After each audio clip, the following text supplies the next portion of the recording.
Boa tarde a todas, boa tarde a todos. Muito obrigado por terem vindo aqui a esta nossa sessão. É a segunda sessão de um ciclo de 6 conversas sobre e para a paz.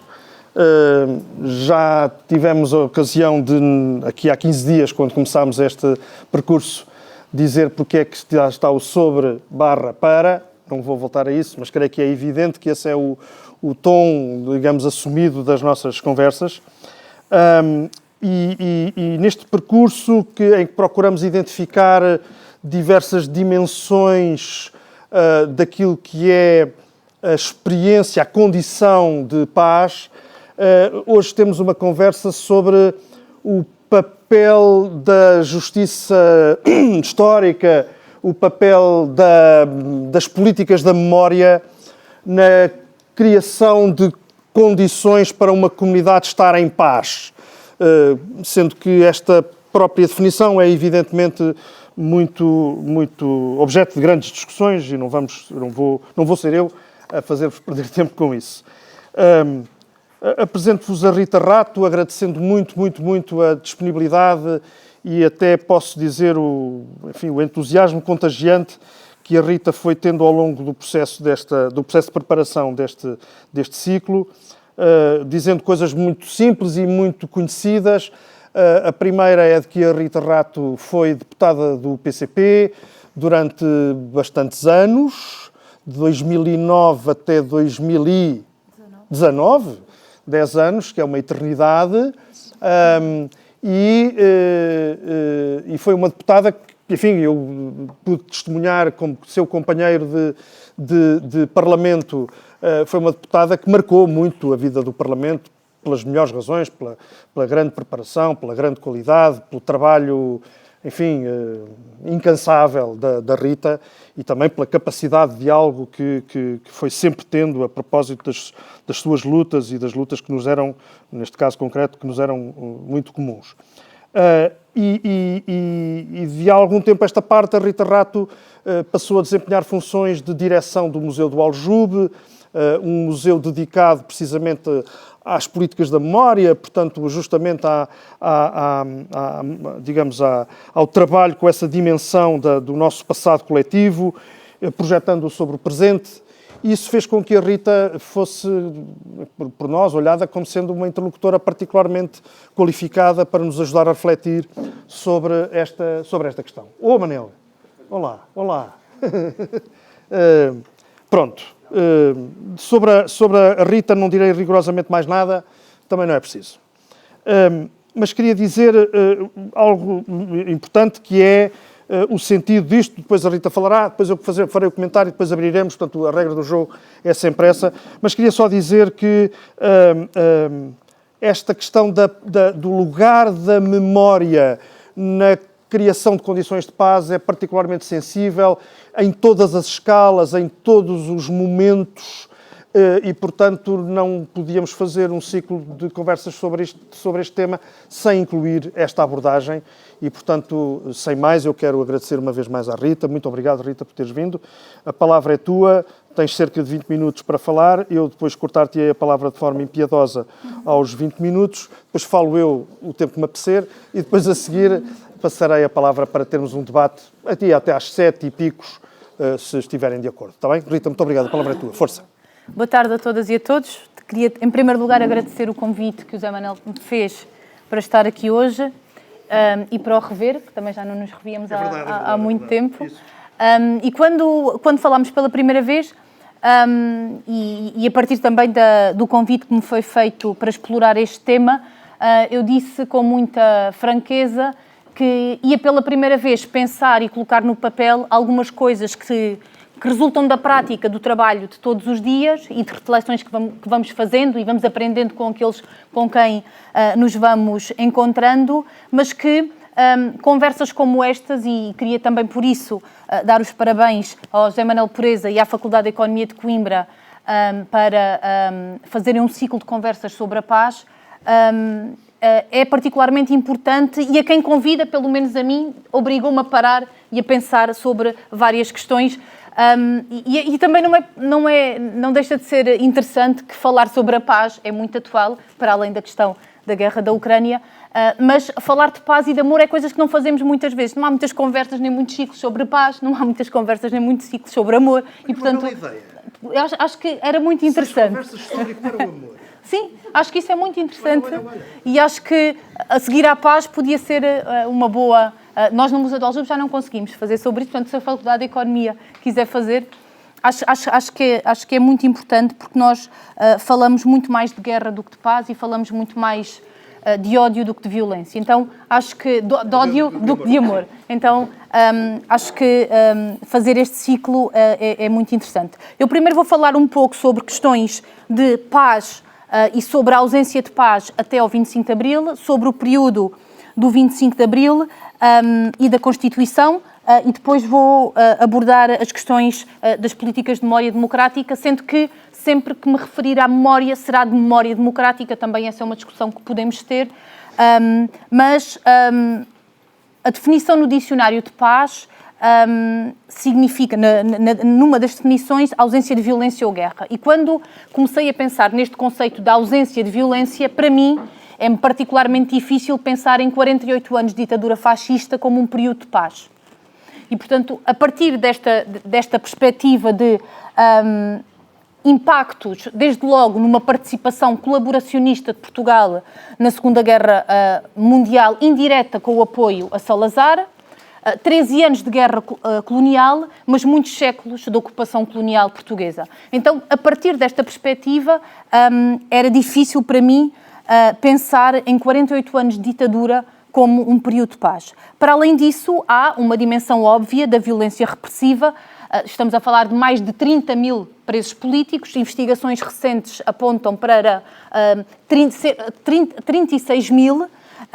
E, portanto, estamos a falar de 30 mil presos políticos, de pessoas de existência de uma polícia política que prendia, perseguia, torturava, assassinava opositores. E com isso também uma rede estruturada de prisões e campos de concentração em Portugal e nas antigas colónias. Penso também na dimensão da violência económica e social, e, portanto, no atraso económico do país, na fome, na pobreza, no analfabetismo, na inexistência de direitos sociais, até da violência cultural, se pensarmos em 48 anos em que existia um sistema de censura prévia e o que é que isso significa do ponto de vista da violência cultural, para além da perseguição a muitos intelectuais e artistas, e a violência política, desde logo com a questão da proibição dos partidos e organizações políticas das oposições. Portanto, a partir desta perspectiva é impossível, e claro que estamos a falar da minha perspectiva, da minha reflexão, haverá várias e todas são obviamente válidas, sobre 48 anos de violência. Também sobre isto, não consigo imaginar o que é viver num país que durante 48 anos vive em ditadura. Eu nasci em 83, mas imagino que são gerações e gerações que nascem e que são educadas e que crescem em ditadura. E isso, do ponto de vista da capacidade do relacionamento entre as pessoas, de pensar, de viver, é certamente muito diferente de quem nasce noutro contexto. E por isso, Portugal teve a mais longa ditadura da Europa. Há pouco tempo alguém me dizia que, a falar com umas pessoas no Brasil, eu não sabia que tinha havido uma ditadura em Portugal. Em Portugal houve e foi a mais longa ditadura da Europa. Imagino um cenário de violência e tensão permanente, primeiramente sobre todos os que resistiam e que se opunham ao regime e, portanto, a todos os resistentes antifascistas e todas as suas redes de solidariedade e de apoio, mas também em todos os outros que eram vítimas de múltiplas formas de violência económica e social, que eram a esmagadora maioria dos portugueses. E acho que partindo desta consideração que a ditadura portuguesa significou 48 anos de violência organizada permanente sobre a esmagadora maioria da população, consigo perceber porque é que algumas pessoas me dizem que o dia 25 de Abril foi o dia mais feliz das suas vidas. E consigo imaginar, eu que não vivi, a forma como uma pessoa, imaginemos, com 80 anos e viveu 30 anos na clandestinidade, sem ver a sua família, separado dos seus filhos, que carrega certamente essa história. Quando fala do 25 de Abril, a sua cara se ilumina, o seu olhar se ilumina e dizem que foi o dia mais bonito das suas vidas. E eu acho que isso é muito significativo e também por isso é fácil perceber porque é que alguns, e conseguindo, às vezes perguntando isto a alguns resistentes antifascistas, me dizem, para mim não é preciso mais nada, já houve o 25 de Abril, é a maior conquista que houve do ponto de vista da reparação. E há opiniões diferentes sobre esta questão. O 25 de Abril, primeiro enquanto golpe militar e depois como Revolução Popular, eu acho que assume pela primeira vez um tempo novo e um tempo de paz. Começa por ser um golpe militar e se transforma numa Revolução Popular. Isso acho que é muito significativo porque, desde logo pelo fim da Guerra Colonial, e o que isso significa também como o início de um tempo de paz, a extinção da PIDE, a extinção dos serviços de censura, e é muito significativo que a PIDE resistiu no dia 25 de Abril e houve 4 mortes no dia 25 de Abril, porque a PIDE resistiu perto do Largo do Carmo, na António Maria Cardoso, onde era a sede da PIDE, nesse dia. É também particularmente interessante, imagino eu, que os serviços da censura prévia foram tomados e os arquivos foram destruídos, e, portanto, foi também um ato já de participação popular nesse sentido. A libertação dos presos políticos, a 26 e a 27, e também vários testemunhos falam disto de uma forma muito diferente.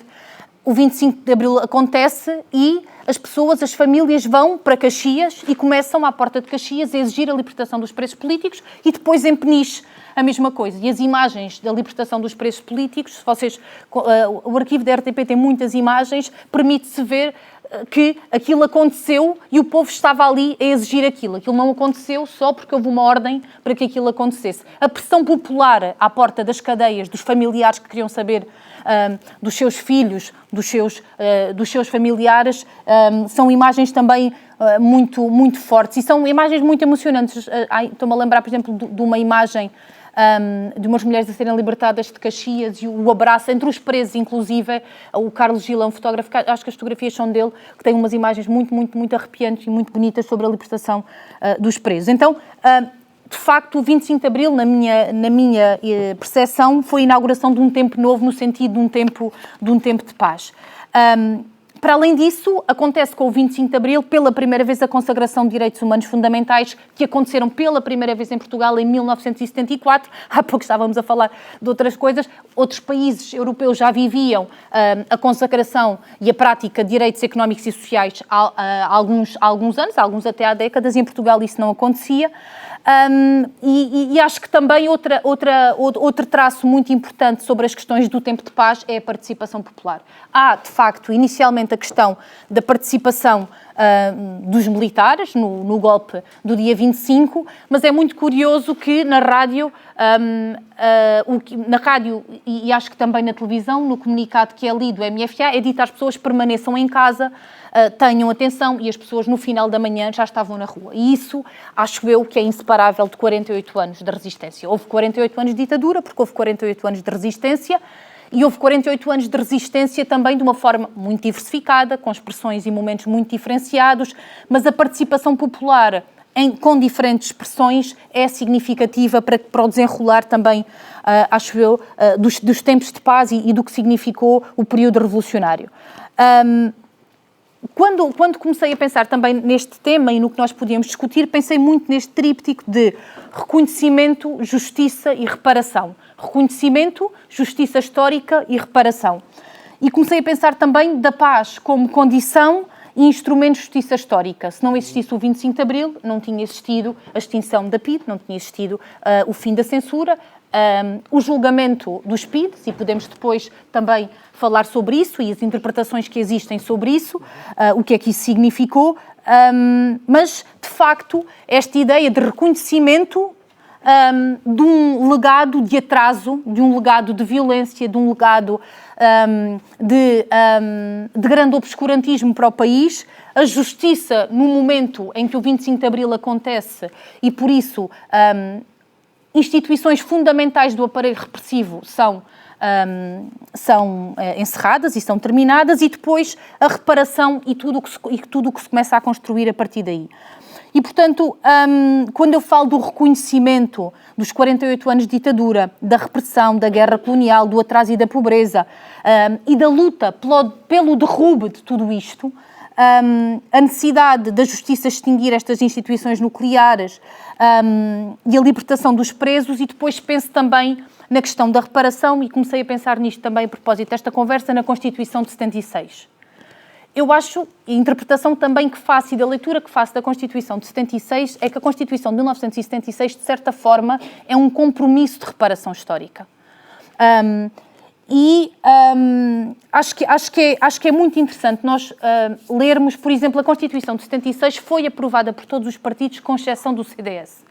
E no site do Parlamento estão os trabalhos e as atas dos trabalhos da Constituição, e estão as declarações de voto de cada um dos partidos. E mesmo o CDS, que votou contra a Constituição, a declaração de voto é uma declaração genérica. A declaração de voto não é porque ficou consagrado este direito, é uma declaração genérica que é feita sobre a votação.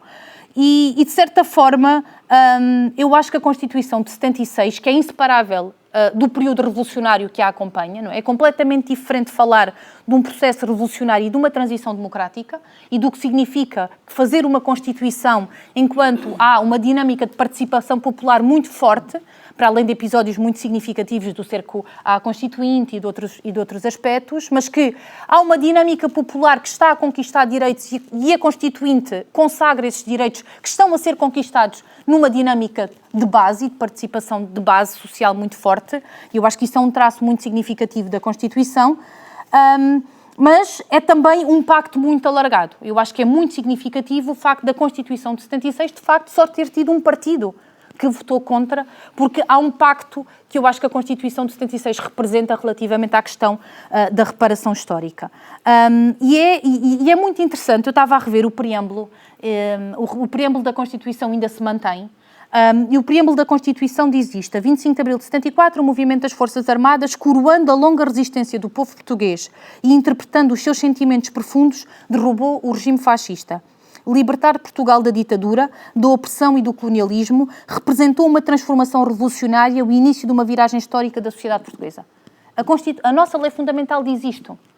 E, portanto, dizer isto, eu acho que é, de facto, a interpretação de um tempo e de um espaço que se estava a viver, que é muito significativo, e que não existem muitas constituições na Europa como a Constituição de 76, quer pelo seu cunho progressista, quer pelo que representa. Eu não conheço uma Constituição que diga desta forma tão clara estas questões. E gostaria também de destacar 3 princípios da Constituição. O primeiro, do artigo 1º, Portugal é uma república soberana, baseada na dignidade da pessoa humana e na vontade popular, e empenhada na construção de uma sociedade livre, justa e solidária. Isto é bonito. É bonito estar escrito, e é bonito ter sido aprovado um texto na minha opinião, que baseia a República Portuguesa na dignidade da pessoa humana. Nas relações internacionais também, porque estamos a falar de paz, o artigo 7º diz que Portugal rege nas relações internacionais pelos princípios da independência nacional, do respeito dos direitos do homem, dos direitos dos povos, da igualdade entre os Estados, da solução pacífica dos conflitos internacionais. E o artigo 9º define, nos princípios fundamentais, as tarefas fundamentais do Estado. Ou seja, na minha opinião, um legislador, e neste caso a Assembleia Constituinte, mas também quem estava a defender a Constituição ainda no terreno, de forma muito diversa pelo território português, decidiu, e isso está consagrado na Constituição até aos dias de hoje, independentemente das sucessivas alterações e revisões, que são tarefas fundamentais do Estado. Não são tarefas fundamentais de regulação, são tarefas fundamentais do Estado. Cabe ao Estado garantir. E a minha ideia de reparação histórica é nesse sentido. A Constituinte e a Constituição de 76 diz que o Estado tem um papel, o Estado tem dever. E diz isto, são tarefas fundamentais do Estado. A, garantir a independência nacional e criar as condições políticas, económicas, sociais e culturais que a promovam. B, garantir os direitos e liberdades fundamentais e o respeito pelos princípios do Estado de Direito Democrático. Depois tem outras e depois diz este, na linha D, promover o bem-estar e a qualidade de vida do povo e a igualdade real entre os portugueses, bem como a efetivação dos direitos económicos, sociais, culturais e ambientais, mediante a transformação e modernização das estruturas económicas e sociais. Há uma opção que é feita aqui de que o Estado tem um papel. Há 48 anos de atraso, há 48 anos de miséria, de fome, de inexistência de um Estado social e a Constituição de 76 diz que o Estado tem um papel aqui. E, portanto, tem um papel na consagração do direito à educação, na consagração do direito à habitação, no direito aos direitos dos trabalhadores. Por exemplo, diz que o Estado tem um papel no direito ao lazer e ao desporto. Diz que o Estado tem um papel fundamental na igualdade entre homens e mulheres.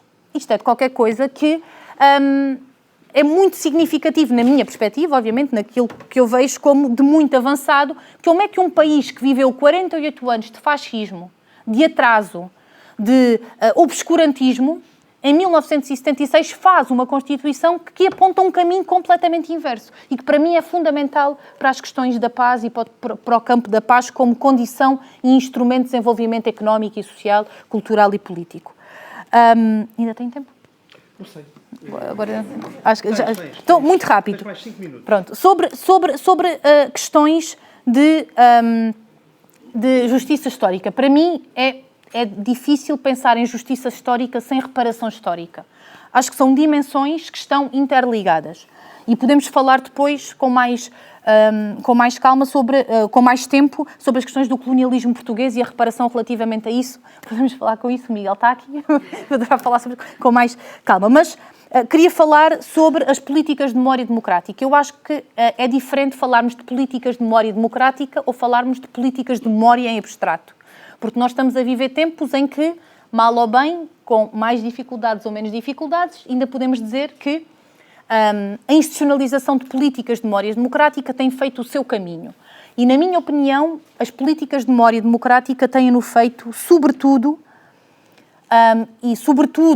com a energia, com o empenho, em primeiro lugar, dos próprios, daqueles que foram atores pelo derrubo do fascismo e pela construção da democracia, e esses foram os primeiros a institucionalizar até políticas de memória democrática, com o compromisso fundamental de muitos investigadores e que de forma muito comprometida e alguns até em dupla condição de atores e investigadores têm feito este caminho e também seja feito, acho eu, justiça a alguns municípios que de forma muito interessante têm assinalado a necessidade de existência institucional de políticas de memória democrática.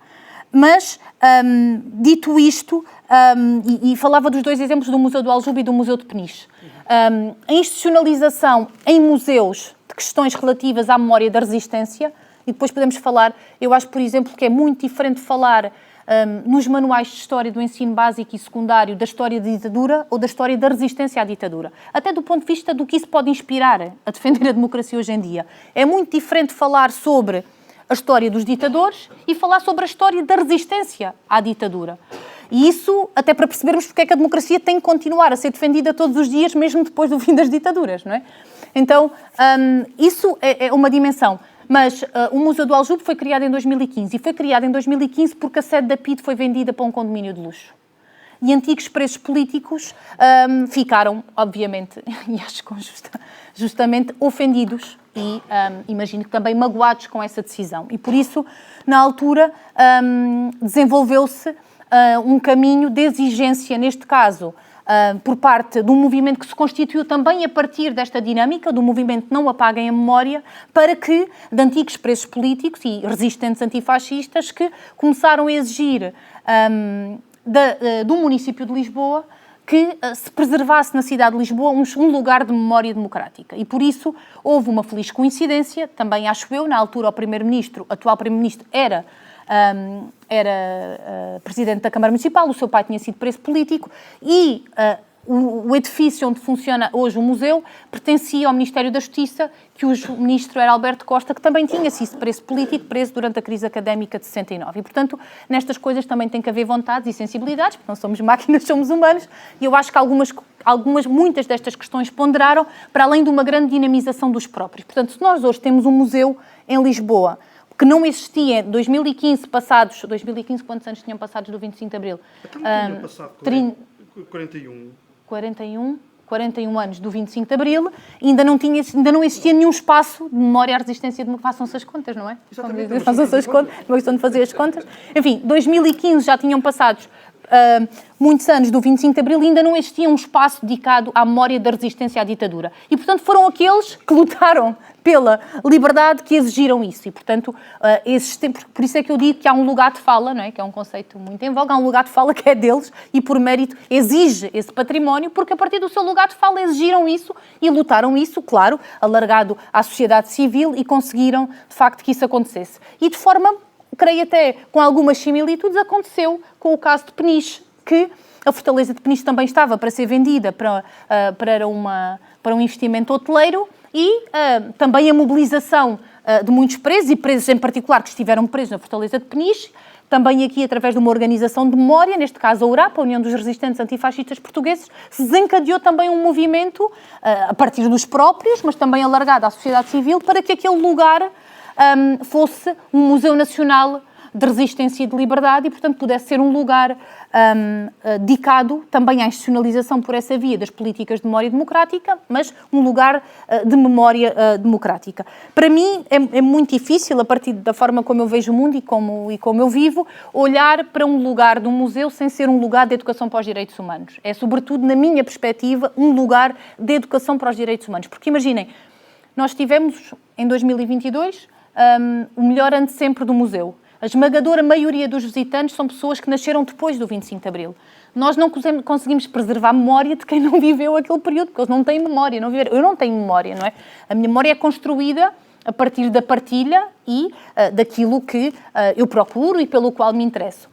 E, portanto, há também um trabalho de preservação, mas há também um trabalho de construção e de partilha de memória democrática que é fundamental e que, na minha perspectiva, tem tudo a ver com a ideia da pedagogia da educação para os direitos humanos e como isso pode estar ligado e é essencial porque eu diria que educar para os valores da liberdade é um trabalho diário. É um trabalho e é uma prática diária na forma como as organizações recebem quem chega, a forma como dão espaço para a sua participação, a forma como procuram novos públicos, a forma como tentam consolidar estas próprias políticas de memória democrática. E, portanto, queria só terminar para dizer o seguinte: nós não temos em Portugal uma política pública estruturada de memória. Não é? Nós temos estruturada, digo, com orçamento, com recursos, com eixos estratégicos, com planos de ação. Não temos isso.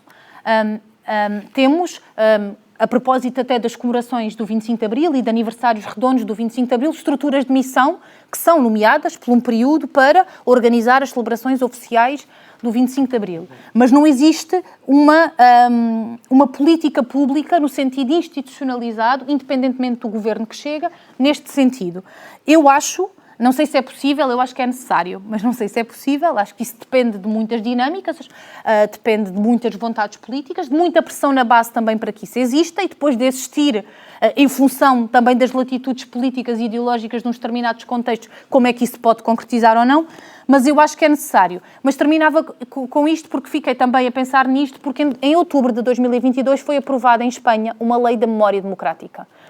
E são realidades incomparáveis. Eu acho que não é possível comparar a realidade portuguesa com a realidade espanhola. Espanha tem 114 mil desaparecidos ainda, não é? Portanto, um dos eixos também desta lei é a criação de equipas e estruturas para que as pessoas possam ter acesso aos restos dos corpos mortais dos seus familiares. Portanto, estamos a falar de um contexto muito diferente, mas a lei, para além a lei de... mas os espanhóis têm uma lei, mas não têm um museu. Também é interessante isso, não é? Nós temos museus, temos práticas a partir do trabalho de muitos investigadores, temos práticas também a partir do trabalho das organizações de memória democrática e de muitos municípios. Não temos uma lei, o que também significa que não temos de estar à espera das leis para fazer as coisas, não é? Não havia lei para fazer o 25 de Abril e fez a Revolução Popular. Então, também não acho, neste sentido estritamente legalista. Agora, acho que dá um peso existir uma política pública de memória democrática que tenha eixos estratégicos de apoio a instituições para trabalho de preservação de memória democrática, de recolha, que obriga a outro tipo de estabilidade neste desígnio. Mas dizia só porque, de facto, não dá para comparar a realidade portuguesa e a realidade espanhola, não houve uma revolução, houve uma transição, mas ia só partilhar convosco, e com isto termino já, qual foi o enunciado da lei. A lei espanhola diz que pretende colmatar uma dívida da democracia espanhola para com o seu passado e promover um discurso comum assente na defesa da paz, no pluralismo e na condenação de todas as formas de totalitarismo político que ponham em risco o gozo efetivo dos direitos e liberdades inerentes à pessoa humana.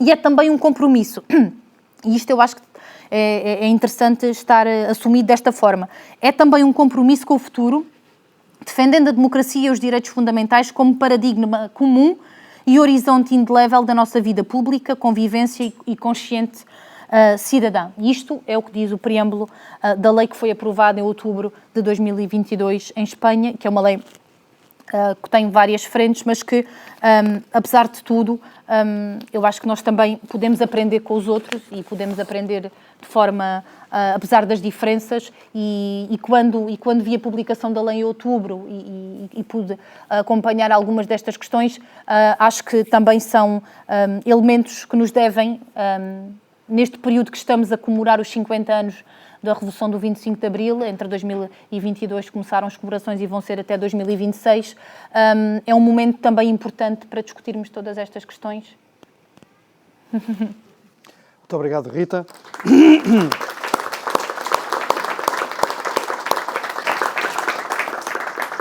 Muito obrigado, Rita, pela tua exposição. Eu queria cumprir o meu papel de abrir a discussão, falo-ei da maneira mais arrumada que for capaz. Em primeiro lugar, eu queria destacar nesta intervenção da Rita o começo, que é o facto da Rita ter olhado para o Portugal anterior ao 25 de Abril e identificado um conjunto de violências, no plural, colocando isso como justamente o avesso de uma situação de paz, não é? E, portanto, eu acho que isso é, enfim, na visão que levou à organização deste ciclo de conversas, isso é crucial. Na verdade, a paz é muito mais, dizendo isto de maneira muito banal, a paz é muito mais do que o silêncio das armas, portanto, do que, digamos, a inexistência de guerra no sentido estrito que a palavra pode ter. E, portanto, numa sociedade formalmente em paz, e Portugal não foi um país formalmente em paz, porque, enfim, a opção do regime fascista foi a de fazer uma guerra, não é? E a de se envolver, ainda que de maneira, enfim, hábil em vários conflitos, mas mesmo em sociedades formalmente em paz, a existência de dinâmicas de violência plurais, não é? Desafiam a paz dessa comunidade. E, portanto, a questão que se coloca é como é que se fazem as pazes, para utilizar a expressão das crianças, como é que se fazem as pazes tendo em conta essas práticas de violência plurais, disseminadas, enfim. Bom. A segunda nota que eu queria deixar, e que é muito enfim, na minha percepção, foi um bocadinho a marca desta exposição da Rita Rato, é, justamente por contraposição a isto, o Portugal que nasce em 25 de abril de 1964, ou melhor, que em 25 de abril de 1964 tenha nascido um tempo, vou utilizar a tua expressão, um tempo novo, um tempo de paz. E eu queria-vos contar uma história, porque estamos aqui na intimidade, estamos aqui um pequeno grupo de pessoas, queria-vos contar uma história que já contei a algumas pessoas e, portanto, aquelas que já ouviram, olha, paciência, levam outra vez. Que é a minha história pessoal, ou uma história pessoal do dia 27, 28 de abril de 1974. O meu avô paterno era um resistente antifascista, republicano, militar. E no dia 27 ou 28, já não sei, o meu tio veio de Lisboa e o meu pai, irmão dele, filhos desse avô, encontraram-se e desataram a chorar. E aquilo, claro, eu era um miúdo, aquilo impressionou-me brutalmente. mas o que eu recordo é dessa situação de perplexidade, mas ao mesmo tempo daquilo que eles disseram ao outro. E disseram, finalmente a memória do nosso pai está honrada, ou está respeitada, ou assim uma coisa qualquer. E, portanto, eles ficaram em paz. Foi mesmo assim, quer dizer, a sensação que eu tive foi exatamente essa, de que aquilo lhes trouxe justamente uma condição de paz que não tinham porque a ditadura tinha dado cabo da vida do meu avô e por tabela, do resto da família.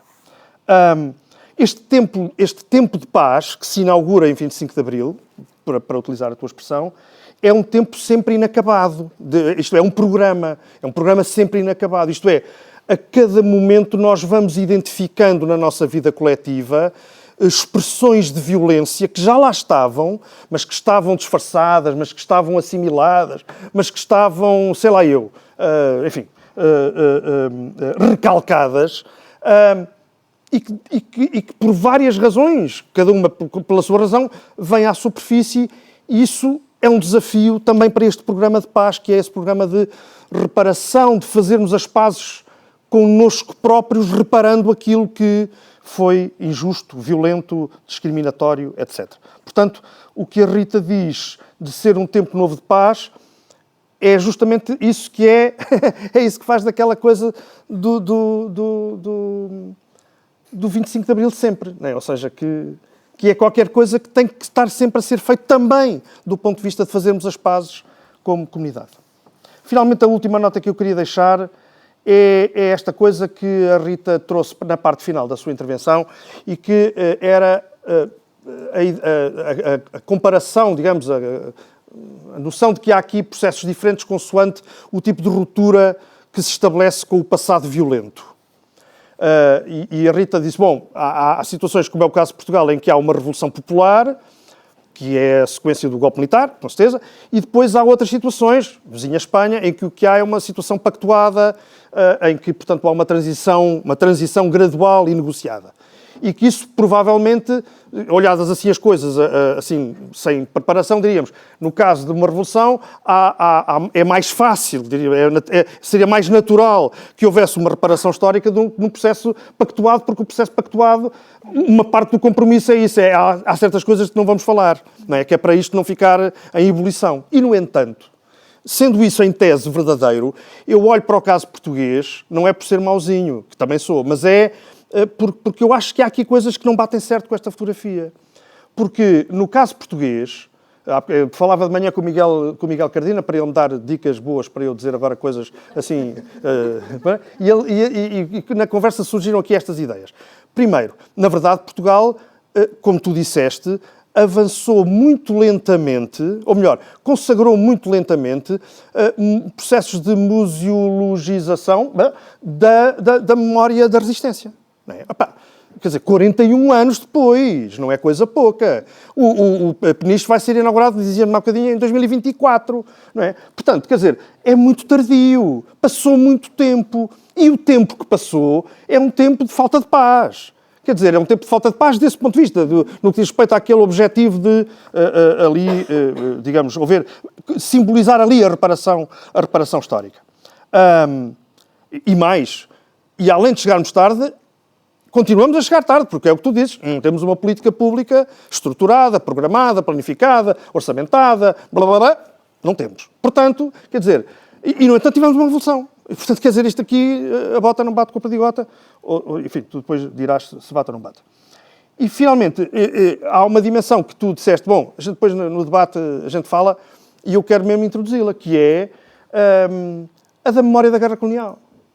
Ou seja, na verdade, quer dizer, de repente a gente tem assim uma espécie de sobressalto estranho quando o António Costa, ou o Marcelo, ou já não sei, acho que foi o António Costa, os dois, enfim, cada um à sua maneira, naturalmente, faz, digamos, relativamente a Viriamu e a outras situações, têm uma palavra de pedido de perdão.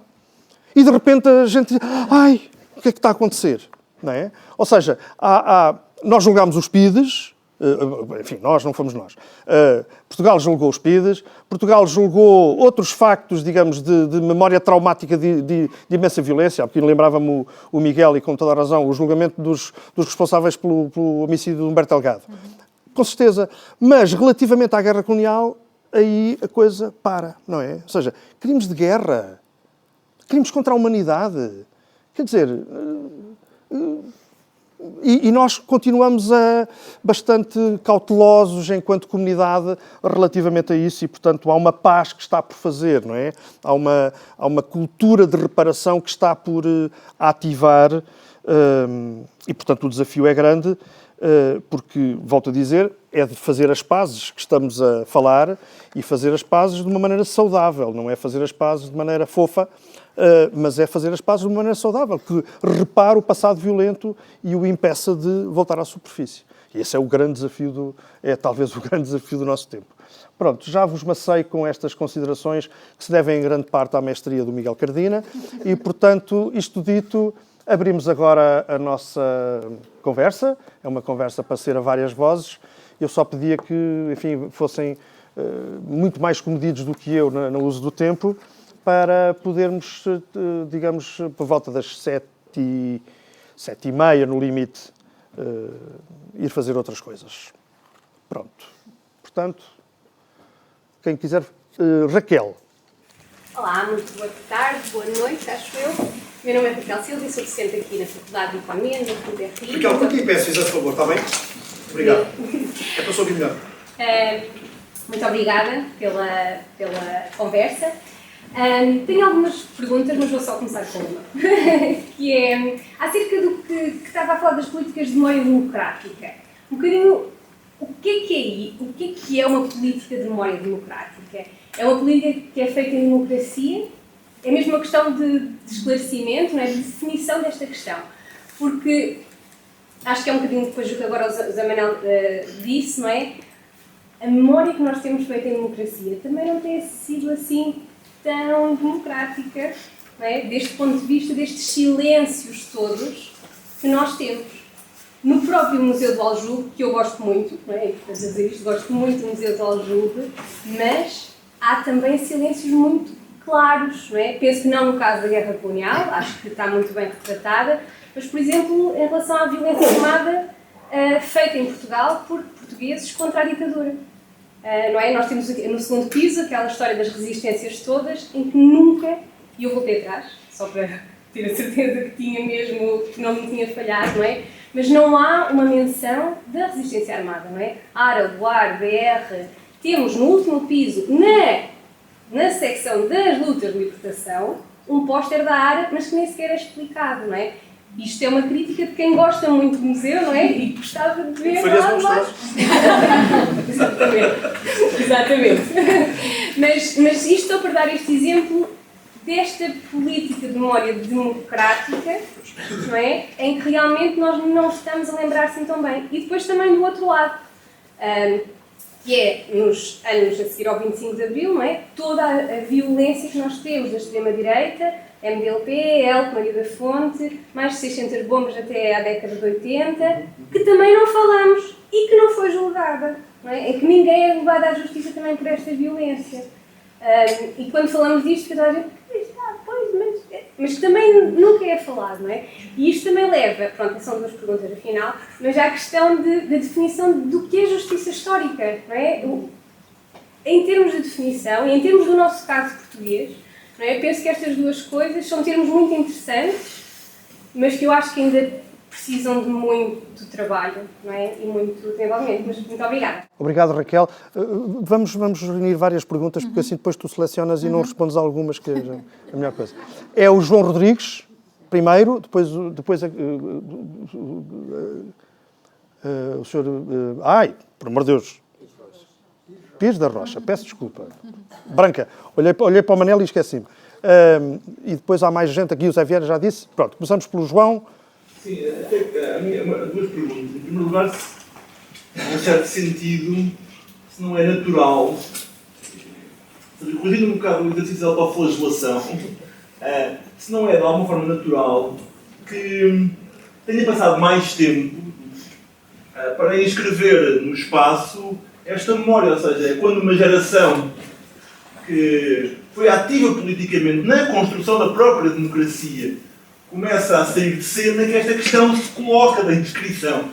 Ou seja, se não há aqui também um tempo para isto. E com toda a ambiguidade que isso tem. Ou seja, porque há um ponto que eu gostei muito, que é da questão, a memória inscreve-se em instituições e se calhar ela está preservada, sei lá, quando eu vou ao Hospital da Universidade de Coimbra, por exemplo, isto tem que ser visto.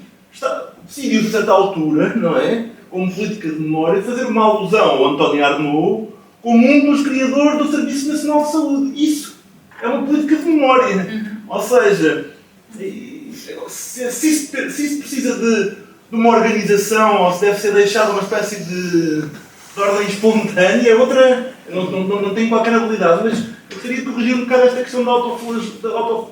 Até porque, reparem, em Espanha, o Robert Fishman, por exemplo, fala muito disto, na comparação entre a transição e a Revolução Espanhola.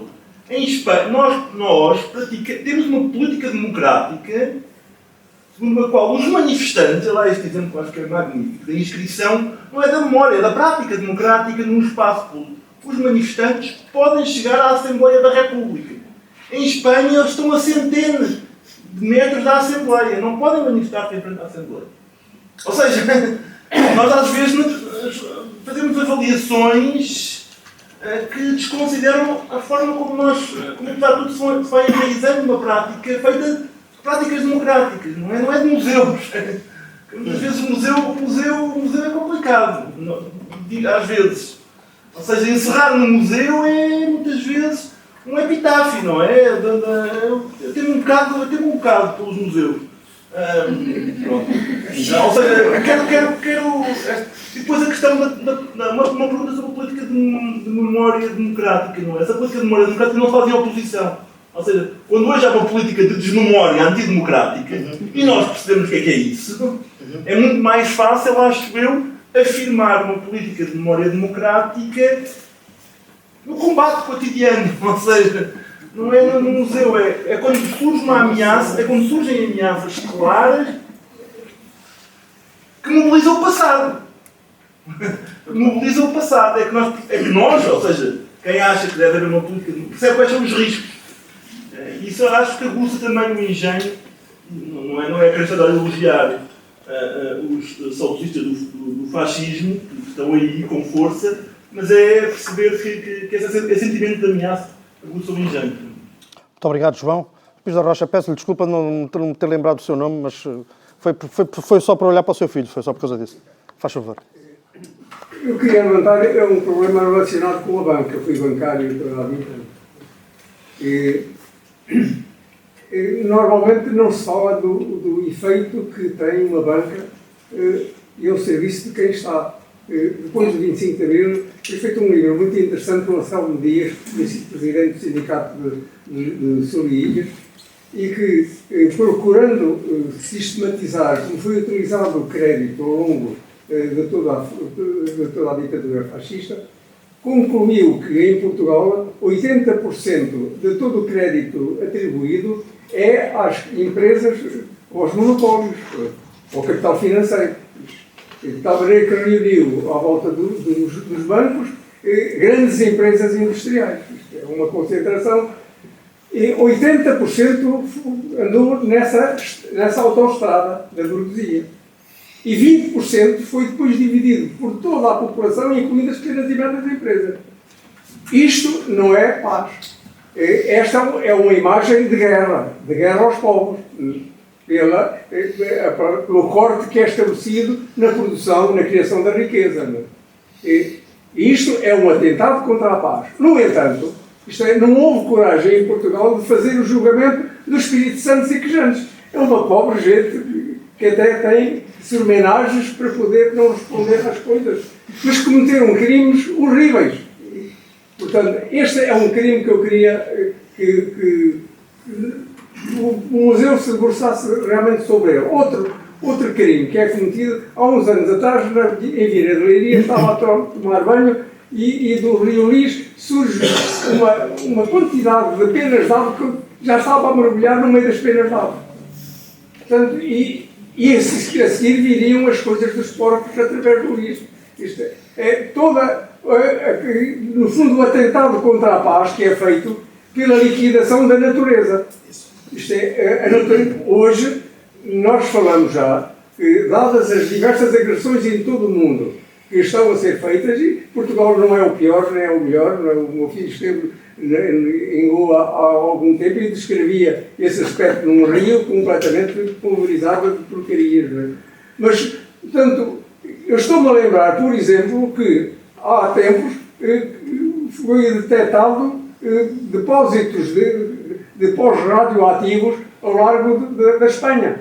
E os piratas como é que se chamava o diabo da nação do Corno da África? Somália. A Somália. Sim, portanto, os piratas de vez em quando iam para o mar e assaltavam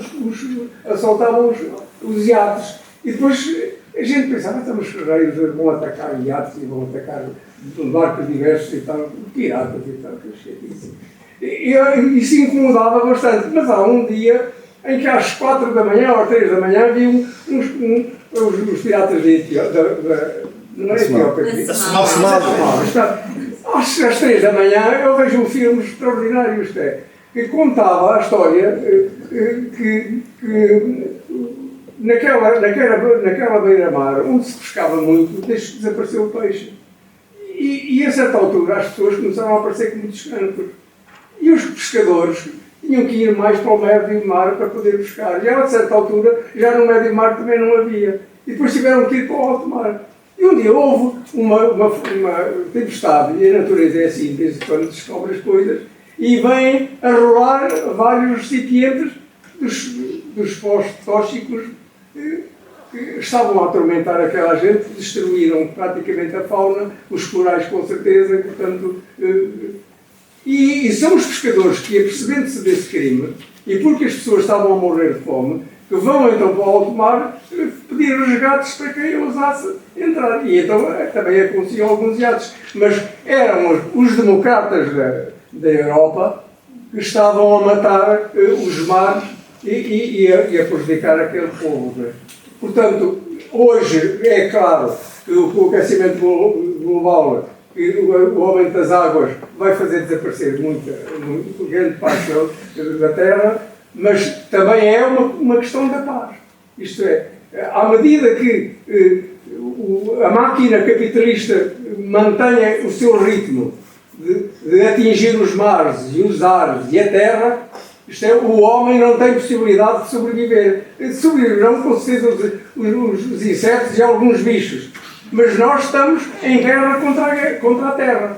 E, portanto, não vamos ter hipóteses de ter grande longevidade. E se acaso houver um apetite atómico, então estará muito pior. Estas questões têm a ver com a paz e com a memória histórica. E devem ser, porque são dos mais importantes. Peço desculpa. Não, por favor, muito obrigado. Queria só dizer, e vou repetir isto no fim, que de hoje a 8 dias teremos aqui uma conversa com o Francisco Ferreira, que é dirigente da Associação Ambientalista Zero, precisamente sobre a paz faz-se de justiça ecológica. E, portanto, essa dimensão, não quer dizer que a Rita não responda, como é óbvio, porque, como dizia o outro, isto anda tudo ligado. Mas, de qualquer maneira, haverá um tempo especial para falarmos sobre isso. Eu diria que juntamos mais uma pergunta e depois a Rita responde e depois haverá uma segunda ronda para ver se ainda terminamos. Álvaro, agora és tu. Vou ser muito breve. Antes de mais, agradecer muito à Rita a generosidade de ter vindo e ao Jornal Beleza, de ter falado nessa condição, é como ouvinte anónimo que aqui estou, para colocar uma outra pergunta que reitera observações que já foram feitas. Eu entendo muito bem a pergunta da Raquel Silva, ou seja, quando nós perguntamos ou quando declaramos que é necessário uma memória democrática, estamos a falar de quê? Ou seja, estamos a falar de uma memória que se deve democratizar, ser mais plural, mais inclusiva, ou que deve socializar valores democráticos, ou seja, combater o esquecimento. Penso que é tudo um pouco. Mas também partindo da observação que fez o João, pelo menos do ponto de vista profilático ou preventivo, relativamente a alguns excessos que nós por vezes temos quando debatemos estas questões da memória do antifascismo e da resistência, tendendo a identificar o conceito de memória quase exclusivamente com a memória do antifascismo e da resistência. Ora, a construção de uma memória democrática, a meu ver, passa também, não apenas, mas também, pela promoção, pelo incentivo de todas as formas de pluralismo memorial que acontecem na sociedade por si. Ou seja, e nesse sentido eu concordo absolutamente que falta em Portugal uma política pública da memória, mas eu julgo que não devemos subscrever excessivamente uma visão demasiado instituída da memória, nomeadamente com museus que enquistam uma versão. É esta a versão.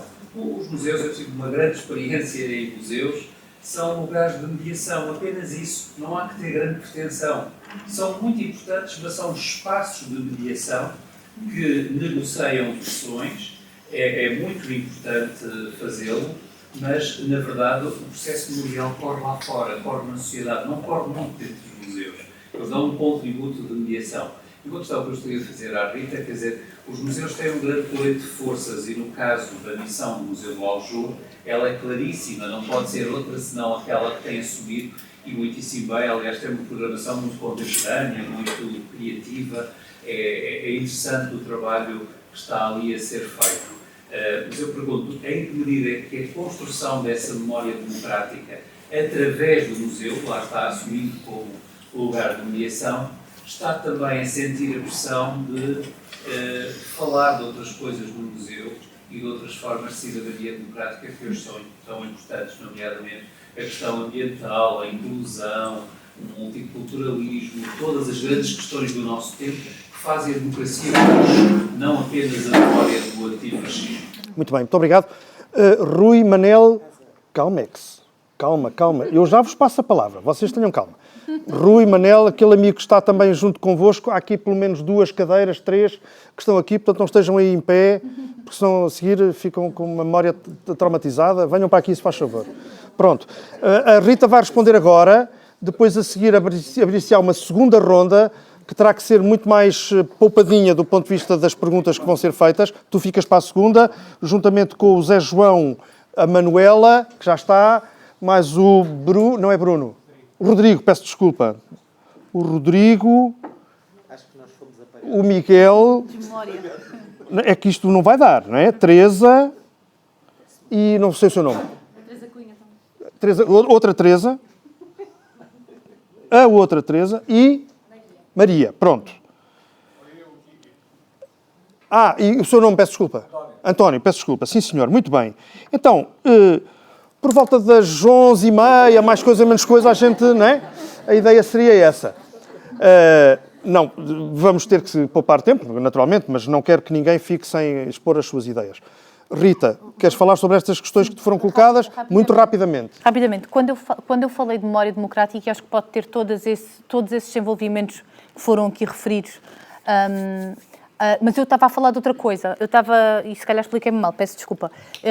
Se nós vivêssemos num Estado autoritário, nós não estávamos a falar de memória democrática. O que ia ser feito era a preservação de memória, provavelmente antidemocrática. E estava a falar nesse sentido.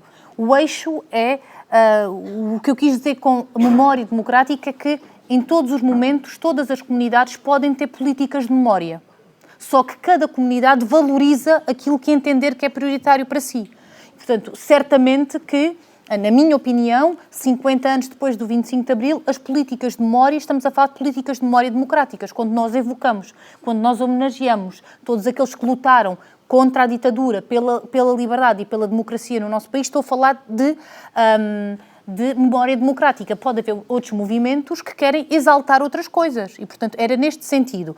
Acho que a memória democrática deve ter diferentes interpretações. Eu estava, por exemplo, a pensar, quando falámos da guerra colonial, a propósito de uma discussão em que assisti há uns tempos, sobre o anátema que existe sobre todos os desertores, não é? Como se o exílio, a deserção não fosse em si uma forma de resistência, não é? E é uma forma de resistência. O exílio, a deserção, é uma forma de resistência, não é? E, portanto, acho que ninguém se tem que sentir diminuído na sua resistência por ter decidido, por sobrevivência, por opção, ter ido para sobreviver, para ter saído do país. Este é um exemplo. Portanto, acho que a memória democrática deve ser plural, deve ser diversa e a memória será sempre subjetiva. Porque quando alguém partilha um testemunho de uma memória, está a valorizar o que para aquela pessoa é importante. E isto abre um campo de subjetividade completamente diferente. Há factos históricos, há acontecimentos e há memória, que não são a mesma coisa, não é? Então, na minha forma, aproveitando a pergunta da Raquel e ligando esta pergunta, como é que nós tratamos temas de hoje?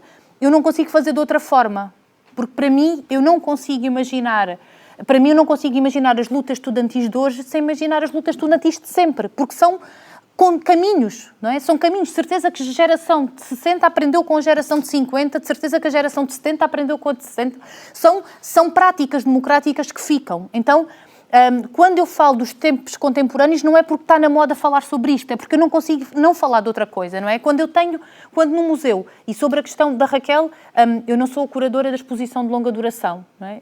A exposição de longa duração foi da equipa que sobre a questão de porque é que estou a justificar, não sei exatamente, não consigo responder porque é que a luta armada tem a referência apenas na questão, no terceiro piso, enquanto a guerra colonial. O que eu posso dizer é que uma coisa que nós também decidimos é que a exposição de longa duração não explora tudo.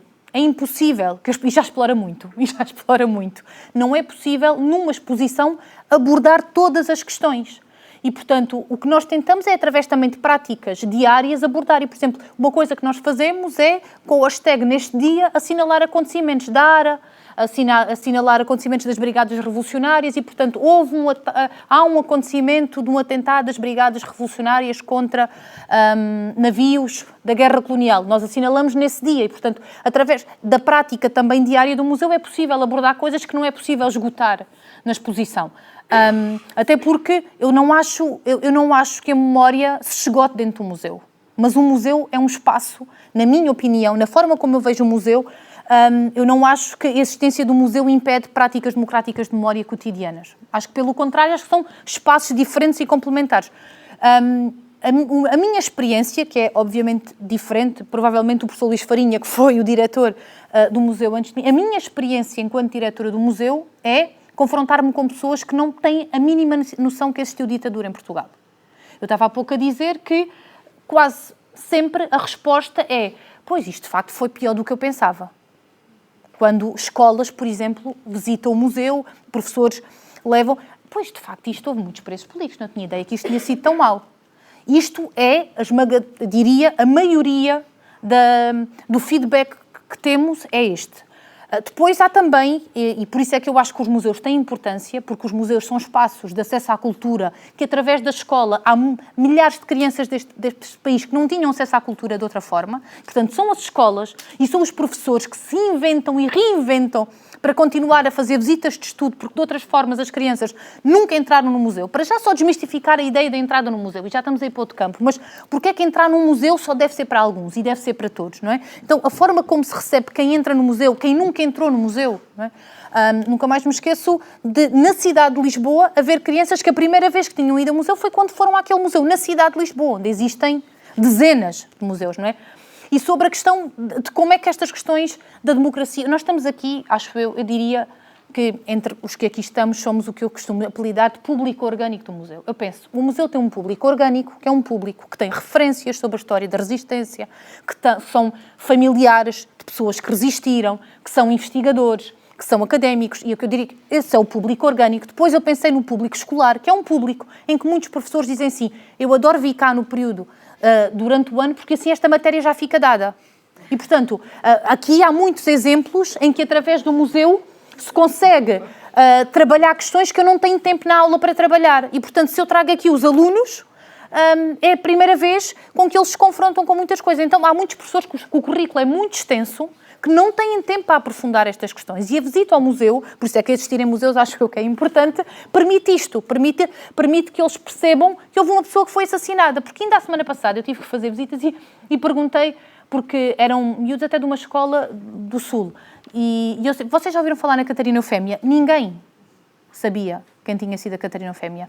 Ninguém sabia quem tinha sido o José Dias Coelho, porque há uma gravura de uma tipografia clandestina. Ninguém sabia. E, portanto, o que é adquirido para mim não é adquirido para os outros. Então, infelizmente, acreditem que o meu dia-a-dia e o nosso trabalho não é um trabalho para um público orgânico. Muitas das questões que nós estamos aqui a discutir são questões que são discutidas já a um nível de uma especialização de discussão que não é da maioria, nem de perto nem de longe do público do museu. Então, há um trabalho com um público geral que é um trabalho, e vocês imaginem, e deixem só terminar isto, a semana aconteceu, por exemplo, estarmos uma escola a assistir a um testemunho e uma pessoa estava a fazer um testemunho a dizer que tinha sido torturada e que lhes tinham arrancado unhas e que tinha sido brutalmente espancado.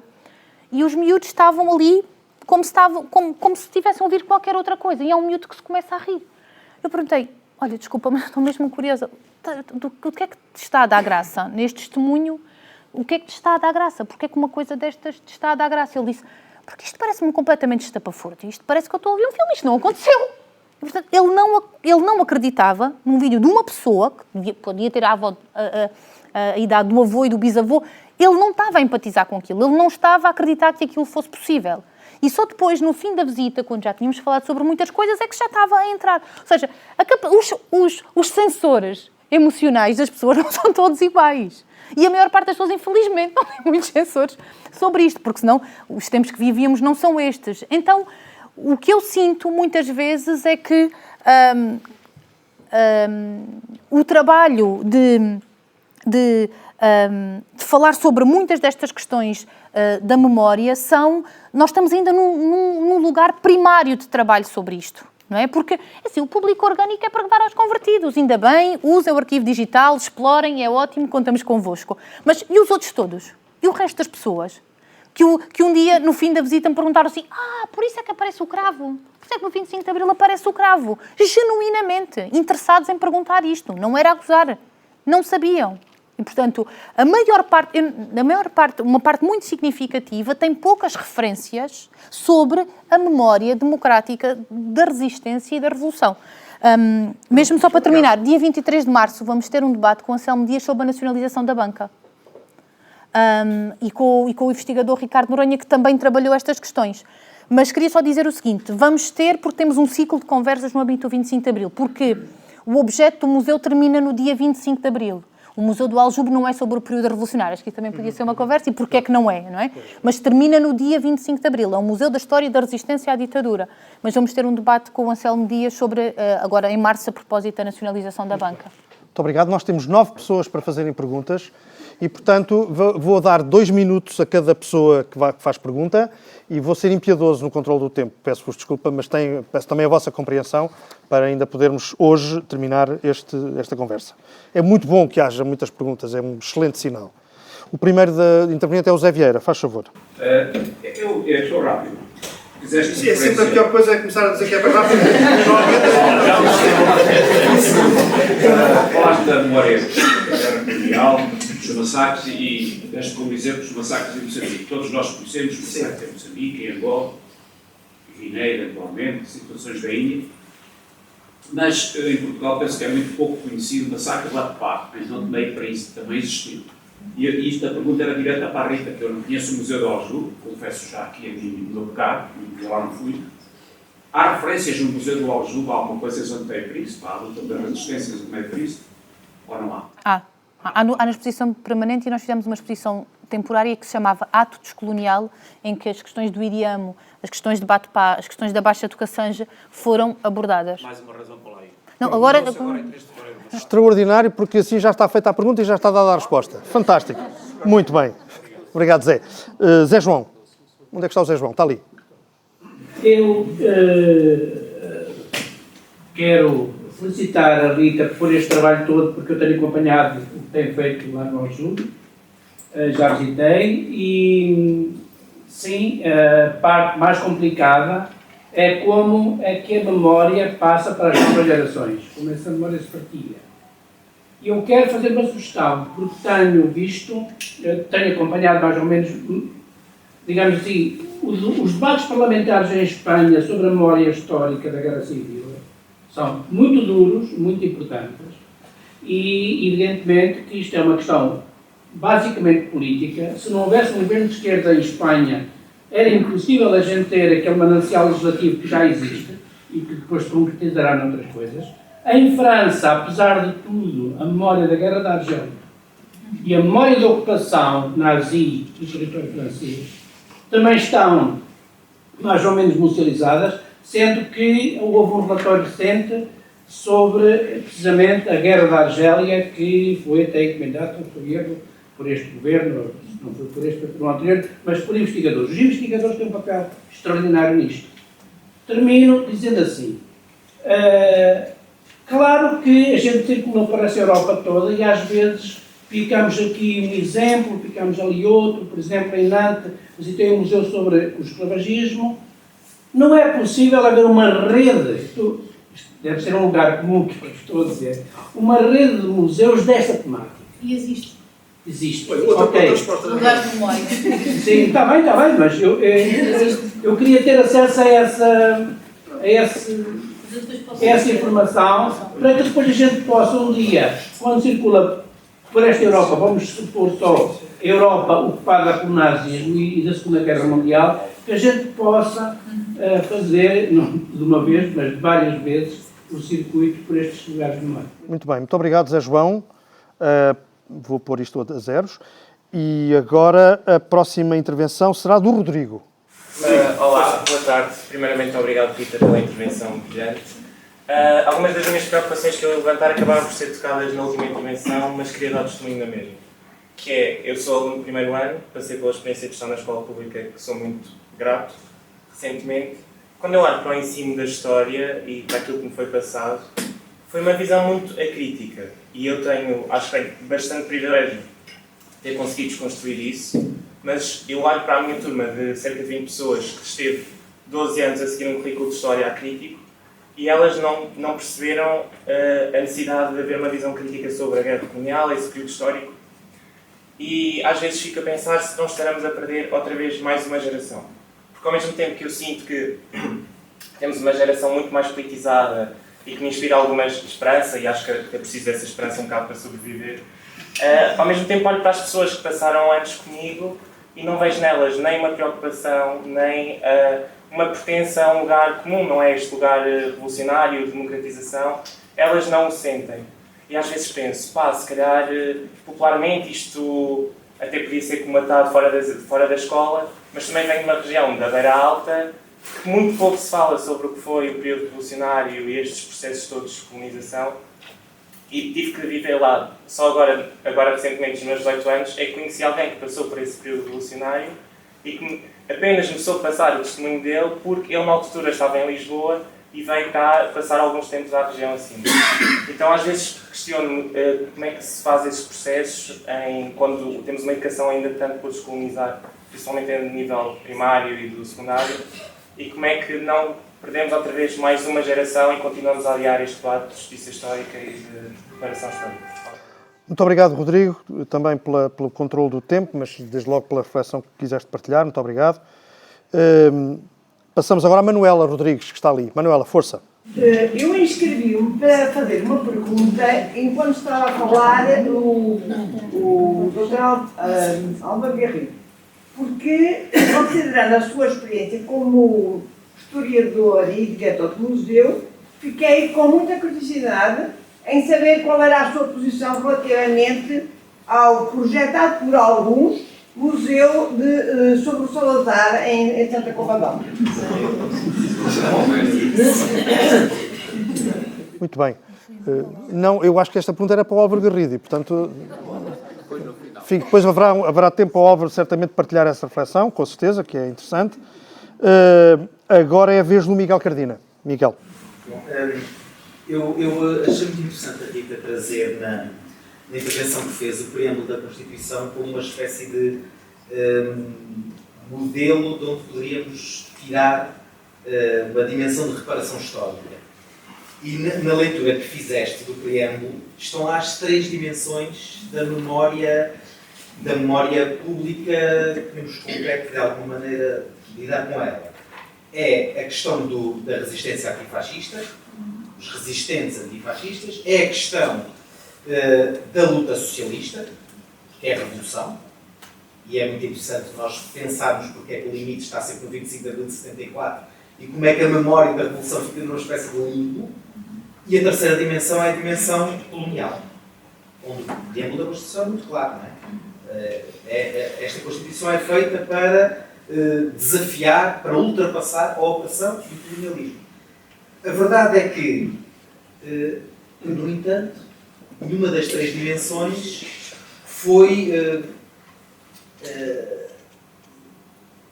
com nenhuma delas o Estado lidou de maneira aberta até muito tarde. A memória da resistência foi uma memória, de algum modo, relativizada, é objeto de disputa. A memória da luta socialista foi uma memória que ficou entre parênteses, e a memória do colonialismo está atingida de apagamentos. Portanto, a minha pergunta é, ok, é verdade, há uma dimensão de reparação nisso, mas o que é que falta reparar para continuarmos a construir esse processo que me parece ainda muito importante? Muito obrigado, Miguel, também. A próxima pessoa a falar é o António. Fará o favor. Força. Ora bem, eu queria falar o seguinte. A paz e a guerra não se pode limitar ao período do Salazar e do nosso período. Também há a época anterior. E essa também tem que se falar, porque essa é muito importante. Eu vou só dizer uma ou duas coisas.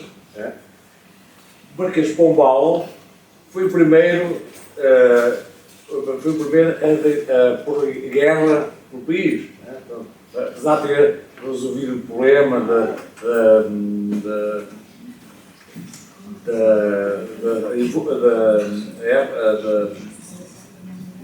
resolver o problema da destruição provocada pelo terremoto, né?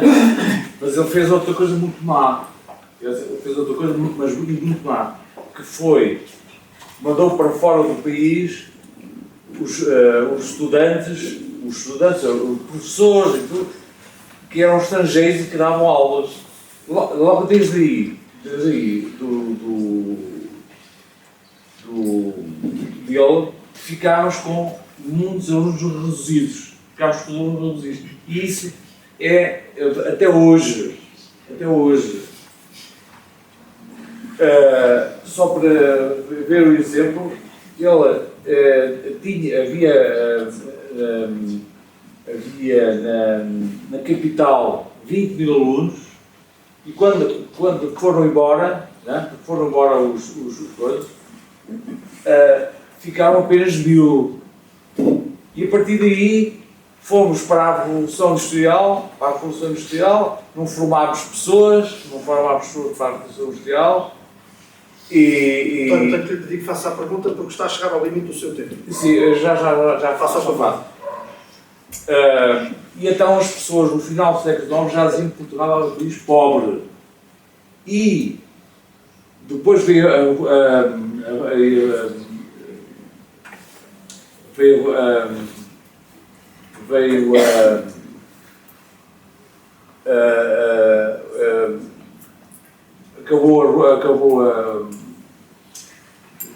outra, veio a Primeira República, e eles fizeram escolas.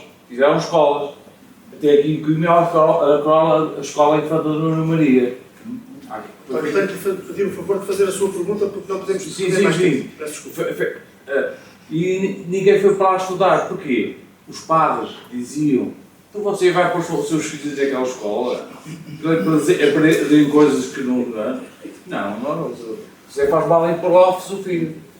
E depois veio o Salazar e pôs as escolas em cada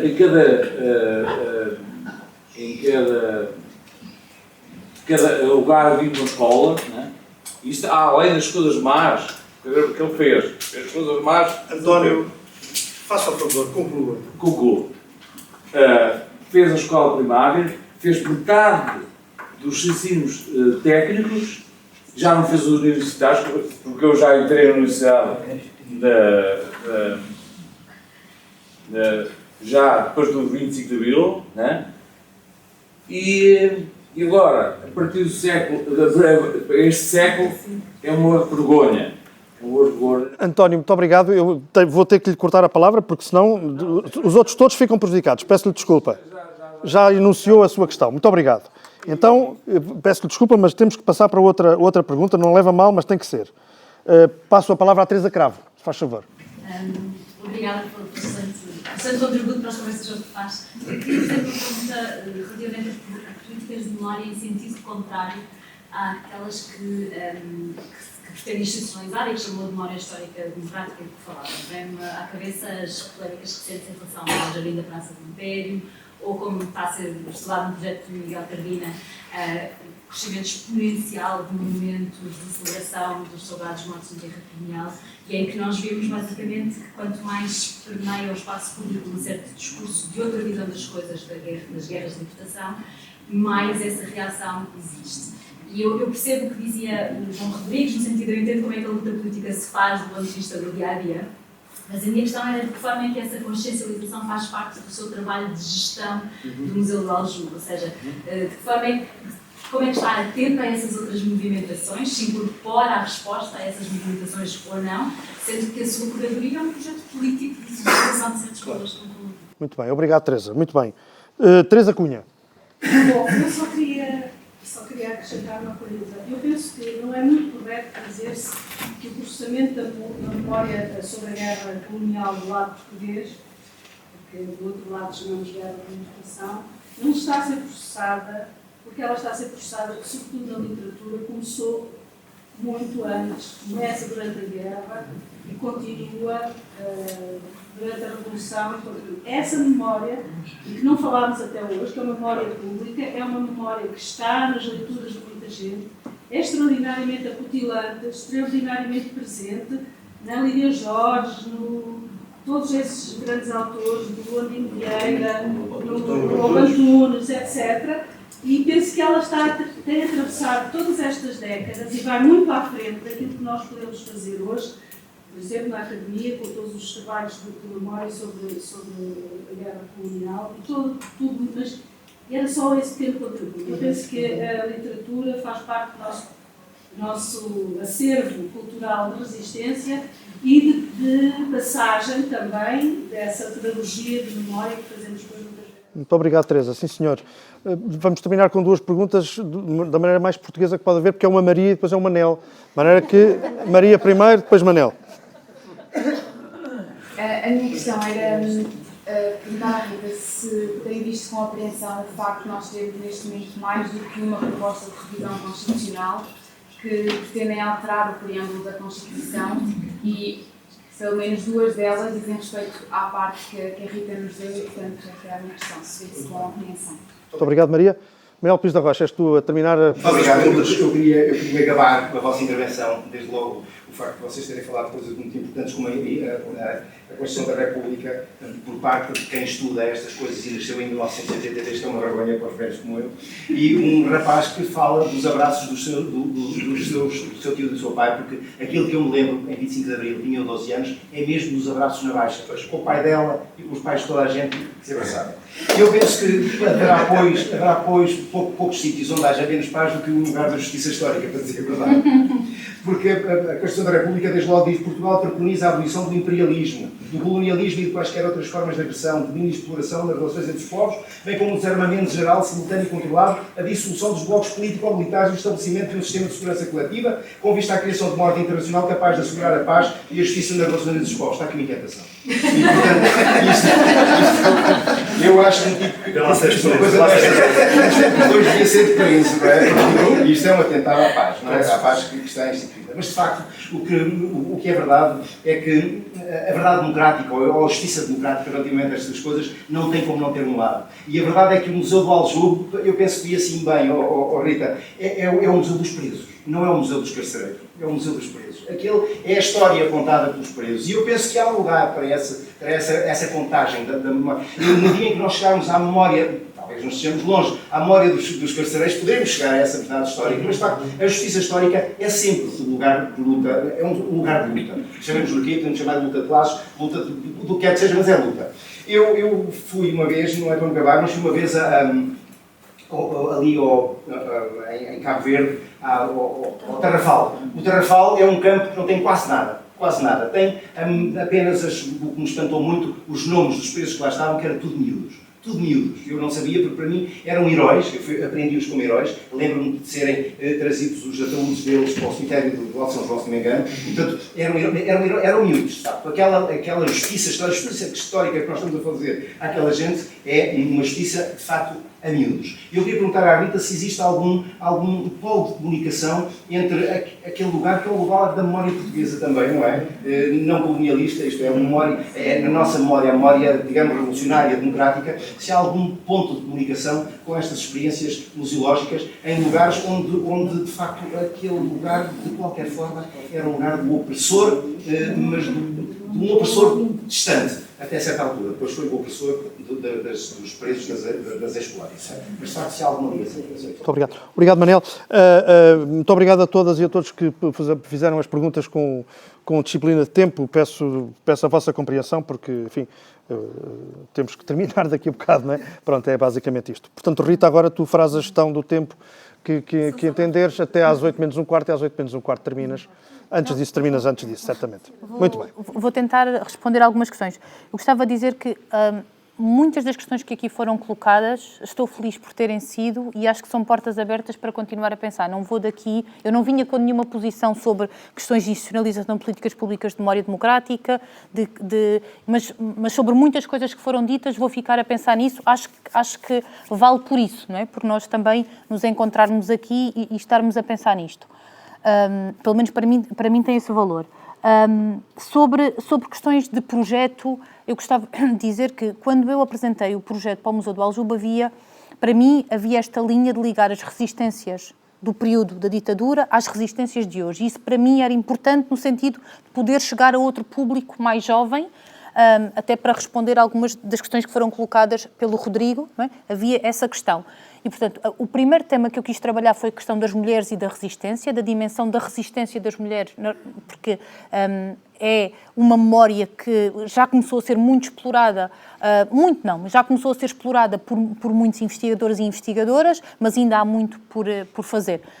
Eu só vou ficar contente quando tivermos nomes de ruas de Maria Lourença Capecinha, de Diana Andringa, quando chegarmos um dia, a esse momento, acho que é importante percebermos como é que para a maioria das pessoas neste país aquelas mulheres não são conhecidas. Os nomes não são conhecidos, os seus percursos, isso há muito também por revelar ainda e por evocar e por homenagear. As mulheres e a resistência, as questões da herança colonial, e a partir do legado da resistência à guerra em Portugal, não é? Os movimentos de resistência à guerra colonial a partir de Portugal, independentemente dos movimentos de resistência em Angola, Moçambique, Guiné e Cabo Verde. E, portanto, era também a perspectiva de como é que em Portugal se lutava contra a guerra colonial.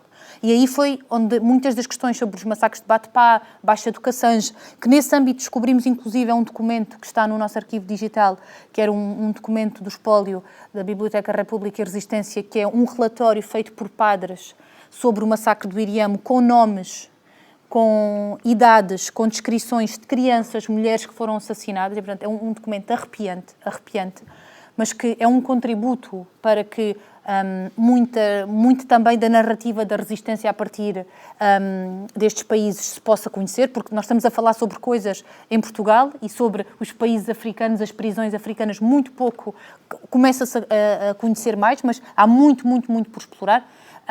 E, portanto, não sei sequer se há um número do número de presos em registro, de presos que foram em Angola, Moçambique, Guiné e Cabo Verde. Eu não conheço esse número, nem de vítimas mortais.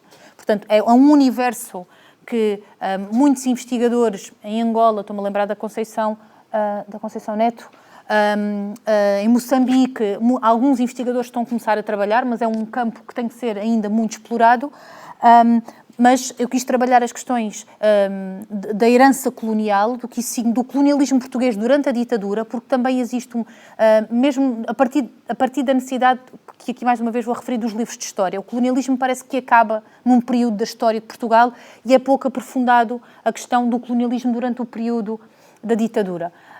E depois a questão das resistências sobre as questões de género e as questões LGBT, que durante o Estado Novo não tinham ainda esta sigla que só surge nos anos 2000 e, portanto, a perseguição que era feita a todas as pessoas que eram não normativas nos seus comportamentos, de certa forma. E, portanto, eram 3 áreas que eu quis trabalhar e tive que perceber que numa exposição não se consegue falar sobre tudo e, portanto, há um ciclo de programação paralelo em que nós temos que falar de coisas que não conseguimos falar ali e que mesmo existindo esse ciclo, há sempre coisas que não terminam. E, para mim, o princípio é o da visita ao museu. Isto para achar que as coisas não ficam fechadas dentro do museu.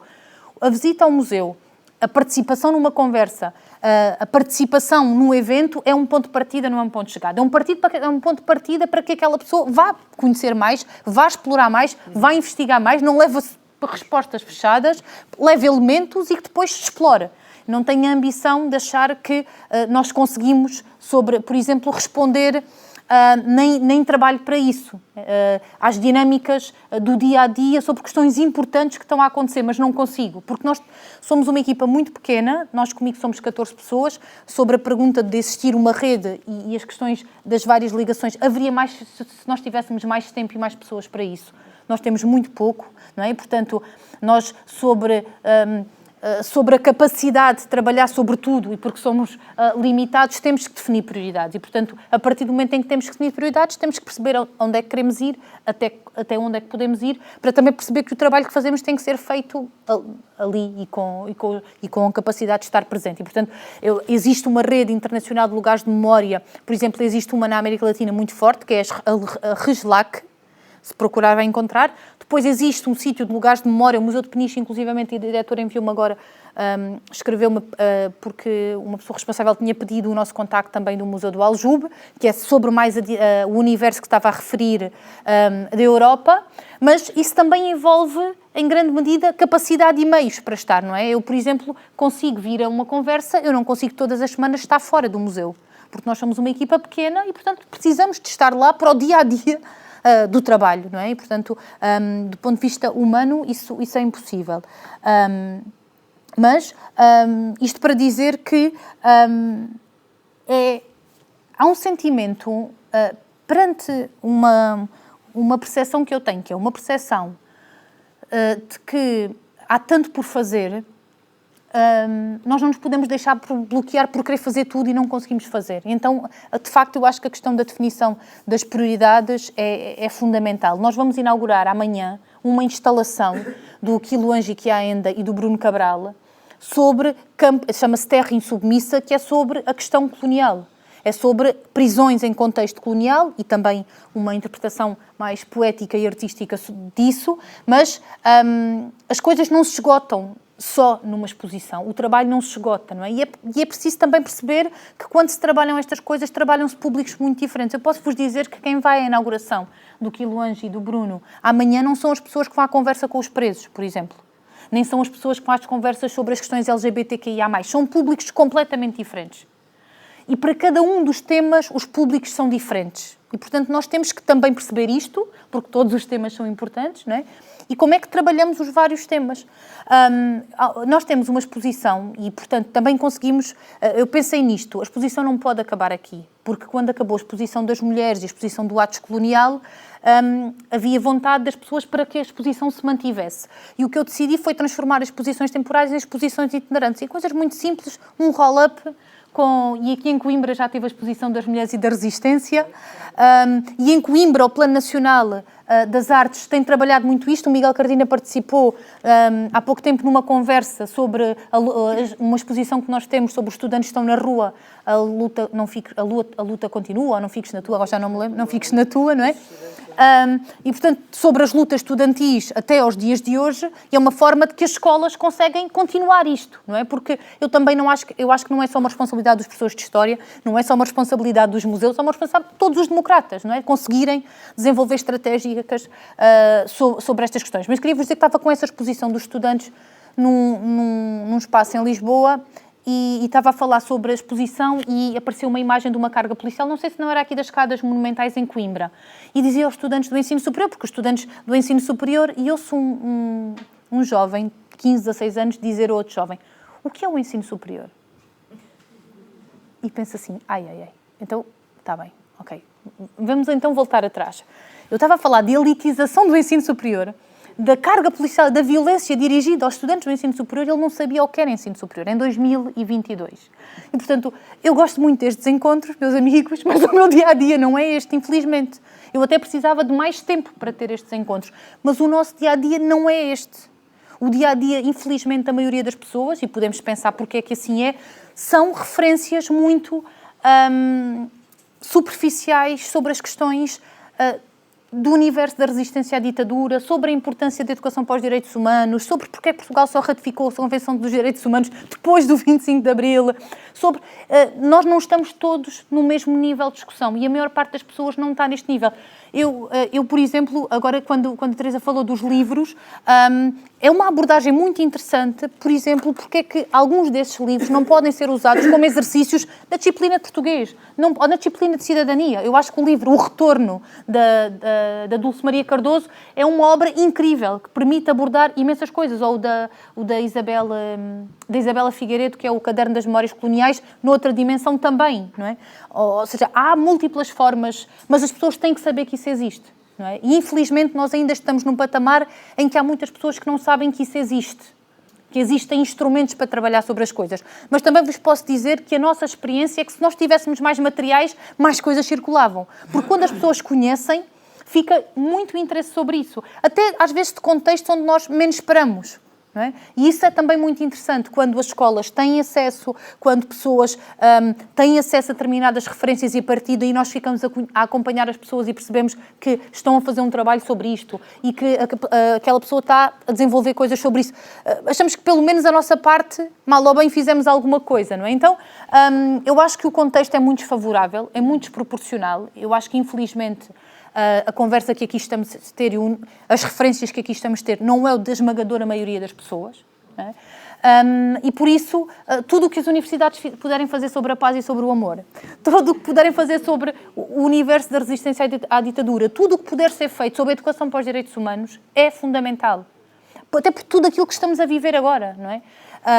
E por isso, de facto, eu diria que eu fiquei muito contente de nós termos conseguido digitalizar o arquivo e estar disponível online.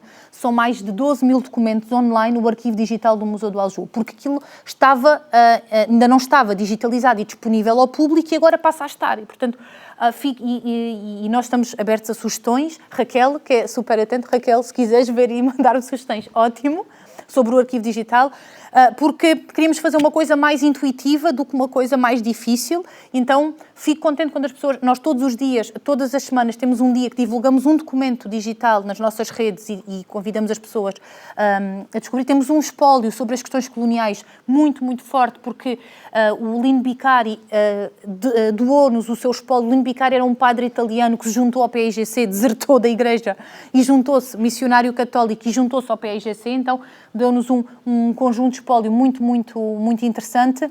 E, portanto, há uma dimensão sobre a questão do arquivo. Vamos terminar agora mais uma fase de digitalização e disponibilização, que é uma obrigação dos museus, que é de disponibilizar recursos, arquivos, mas eu não posso nunca também perder o outro público para que nós trabalhamos, que é o público geral e o público escolar. E aí, de facto, a prática democrática é uma prática que tem que ser trabalhada no dia-a-dia também das escolas, não é? Não dá só para dizer que não é quando se vai ao museu que se pode interromper o professor e falar, não é? Há práticas sobre as dinâmicas de participação que são muito importantes. Não vou conseguir responder a tudo, mas o que o Miguel dizia, sobretudo o que há por fazer. Eu acho que a democracia representativa é tão mais forte quanto a democracia participativa o exige. Assim como não consigo separar justiça de reparação histórica, não consigo separar democracia representativa, democracia participativa. E tudo aquilo que estamos aqui a falar vem de compromissos de ativismo. O ativismo, a mobilização das pessoas, tenha sido no combate à ditadura, tenha sido no período revolucionário, tenha sido na institucionalização de políticas de memórias, vem sempre do mesmo lugar. Nada cai do céu. vem sempre da dinâmica, da energia, do tempo, da vontade, da paixão das pessoas. E isso é porque nós vivemos em sociedade e somos seres humanos. E, portanto, na verdade, eu acho que manter estas questões vai depender da paixão de todos nós, vai depender da nossa energia toda, vai depender de tudo isso, como todas as outras coisas. Porque os outros também têm paixões. E há paixões que são contraditórias. E, portanto, eu sou mais adepta de paixões do amor e da paz, não é? Mas também há quem se apaixone por outras coisas que, na minha opinião, são menos humanistas. Mas é só a minha opinião, não é? É só a minha opinião sobre isso. Portanto, mantenhamos-nos apaixonados pelo menos pela democracia e pela liberdade. E se cada um de nós se mantiver e for fazendo por isso, eu acho que vamos andando menos mal. Para terminar, porque já vai avançada a hora, eu acho que desta conversa, como da anterior e como das próximas, certamente, fica mais claro, vai ficando mais claro que a paz não é uma categoria abstrata, faz-se de pazes em concreto e esse programa de dar densidade às pazes em concreto é um programa exigente. Isto tem um espaço, isto tem um tempo, e do que falámos hoje foi justamente, acho eu, foi assim que pensei esta conversa e que eu acho que ela decorreu, foi muito sobre esta necessidade de pensarmos a erradicação das violências com um efeito retroativo e ao mesmo tempo com um efeito prospectivo. Não é? E acho que a Rita nos esteve a falar muito disso, não é?